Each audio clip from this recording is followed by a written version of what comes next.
Perkenalkan, nama saya Iwan Daksa dari kelas 12.5. Kali ini saya akan menceritakan cerita sejarah yang berjudul Menabrak Gundukan Batu. Pada tanggal 30 Oktober 2022, aku dan teman-temanku berjalan-jalan menuju Puncak Salena dengan menggunakan motor. Kami semua memulai perjalanan pada pukul 15.00 atau jam 3 sore secara serentak atau bersama-sama. Sampainya di sana kami duduk-duduk dan bercerita layaknya lelaki normal sampai hingga jam 17.45.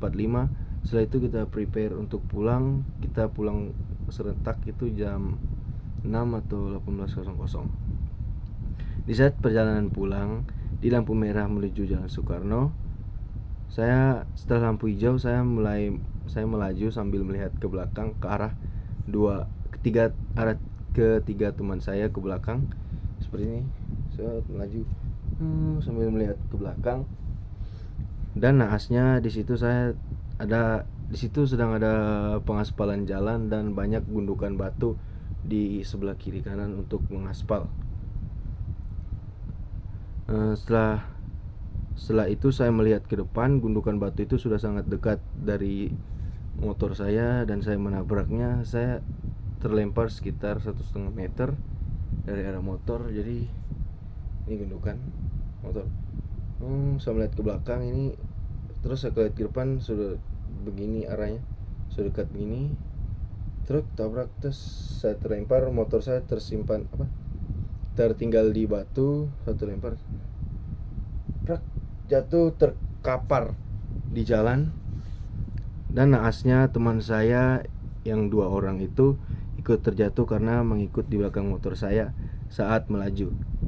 Kedua teman saya terseret dikarenakan saya tergeletak di jalan, dan mau tidak mau mereka harus rem mendadak agar tidak menginjak kepala saya, karena jatuhnya saya itu sudah di tengah jalan lah, saat jalan sepi. Dan setelah itu teman saya yang bernama Dika, yang sedang kita bertiga tergeletak. Terus teman saya yang bernama Dika ini meneriaki namaku, Dek, kau kenapa? Saya itu kan sedang kayak mau pingsan begitu.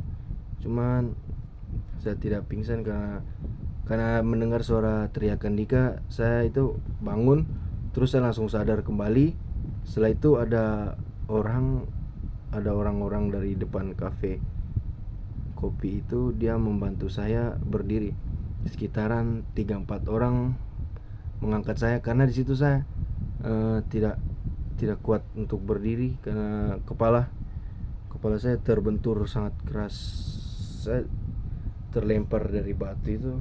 Saya terseret dari arah motor 1,5 meter, terus ketinggian itu sekitar 2 meter. Kepala kanan saya langsung duluan jatuh seperti ini, tapi bahu kanan saya duluan yang mendarat. Setelah itu saya dibantu duduk untuk menenangkan diri.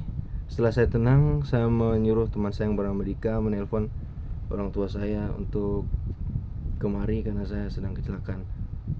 Setelah ayah saya sampai, saya hanya terdiam karena tidak berani untuk berbicara dengannya. Dan setelah itu dia melihat-lihat keadaan motor saya yang sudah sangat hancur. Tetapi motor kedua teman saya ini tidak terlalu. Motor teman saya yang Dika hanya lecet sedikit. Terus yang satu itu ban depannya mepet sama spakbor, pelindung mesin itu sudah mepet sekali gara-gara nabrak bagian belakang ban motor saya. Setelah itu ayah saya ajak ngobrol, menanyakan hal-hal apa yang dilakukan oleh saya sampai bisa terjatuh. Setelah saya menceritakan semuanya, saya langsung diantar pulang. Diantar pulang sama ayah saya. Setelah itu motor ayah saya titipkan di kantornya karena itu ke tempat kejadiannya lumayan dekat dengan kantor kejaksaan. Setelah motor ditaruh, saya pulang dengan ayah saya. Sesampainya di rumah, saya merasakan nyeri pada bahu kanan yang bagian ini. Itu saya mengiranya itu cuman keseleo biasa, tapi setelah 5 menit kemudian saya diamkan, nyerinya makin parah dan bahu saya ini tidak bisa digerakkan, kayak ngestak. Ngestak itu kayak nggak bisa digerakkan, kayak tertahan begini. Di situ sakitnya sangat banget, parah. Kayak lu kayak gerak dikit aja kayak tek, aduh sakit banget, tuh nggak bisa. Jadi saya bilang ke ayah saya dan ibu dan mama saya, "Ma, Pak, ini kayaknya patah deh." Tapi di situ sambil nangis karena ini sakitnya, nyerinya tuh luar biasa. Terus saya diajak ke tukang urut di depan Star Kitchen, ada lorong itu, masuk. Di situ saya dipijit sambil aduh, seperti itu karena ini diputar tek.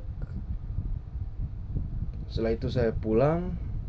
Besok paginya saya izin sekolah karena ya gimana, patah patah atau keselio seperti itu, saya tidak bisa sekolah, jadi saya izin. Setelah izin saya telepon mama saya karena sakitnya tidak hilang-hilang. Setelah itu ibu saya mengajak saya untuk ronsen ke rumah sakit Budi Agung. Setelah itu saya di ronsen. Saya kira di sini cuman keseleo biasa, ternyata setelah ronsennya keluar, bahu bagian ini yang penyambung ke bagian lengan di sini patah, turun seperti itu. Terus itu saya kayak frustasi banget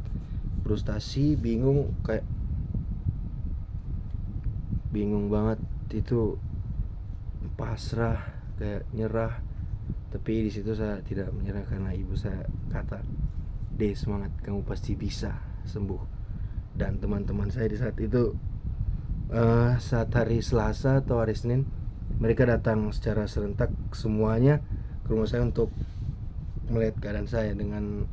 Karena itu saya semangat untuk sembuh, melihat teman-teman saya yang sangat baik. Mereka datang untuk melihat melihat saya di rumah. Situ saya mau menangis, cuman saya cowok sejati yang tidak pernah menangis, jadi saya tahan nangis. Saya cuman melihat mereka dengan, ya Tuhan, baiknya teman-temanku. Terima kasih karena telah memberikan teman-teman seperti ini ya Tuhan. Amin. Setelah itu kita berbicara, mereka tidak lupa membawa bingkisan juga seperti buah-buahan dan lain-lainnya. Dan setelah melakukan pengobatan yang dibilang cukup lama dengan menggunakan alat penahan tangan untuk meluruskan tulang supaya tidak terlalu banyak gerak-gerak tambahan, itu saya hampir menyerah sebenarnya, cuman karena teman-teman saya selalu mendukung dan keluarga saya, dan saat itu juga ada perempuan yang memberikan semangat. Semuanya memberikan semangat, kayak, "Semangat, kamu pasti bisa sembuh." Dan kali ini saya sudah sembuh. Terima kasih teman-teman dan semuanya telah mendukung saya, dan sampai kali ini saya sudah trauma sekali dengan gundukan batu. Kalau mau dibilang trauma, itu trauma sekali, dan bisa dibilang hampir.